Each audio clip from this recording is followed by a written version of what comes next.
Hello বন্ধুরা, তোমরা কেমন আছো? আশা করি ভালো আছো, আর আমিও ভালো আছি। শুভ সকাল সবাইকে। এই ভিডিওটা করেছিলাম আমি শনিবারে, আর ছাড়বো আজকে। আর আমি রান্না করেছিলাম ফুলকপি দিয়ে মুগের ডাল, আলুর দম আর আলু স্টিম ভাজা। আর করে নিয়েছিলাম আমি এক হাঁড়ি ভাত। ভাতটা দেখালাম না, হাঁড়িটাই দেখালাম। আর বাইরে দেখো কেমন ঠান্ডা ঠান্ডা, রোদ কিন্তু ওঠেনি। সেই দিন কিন্তু রোদটা অনেকটাই দেরি করে উঠেছিল। চারিদিকে দেখো কুয়াশা কুয়াশা, আর কেমন হালকা হালকা বাতাস বইছে।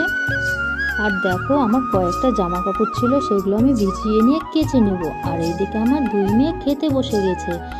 ওরা খেতে বসেছে, ওর জেঠি ওকে দিয়েছে বড়া। আর চলো ততক্ষণ আমি জামা কাপড়গুলো মেলে দিই। আর এইদিকে দেখো আমার জামা কাপড়গুলো মেলা হয়ে গেছে। আজকের মতন এইটুকুই। তোমরা ভালো থেকো, সুস্থ থেকো, আর আমার পাশে থেকো। আজকের মতন টাটা।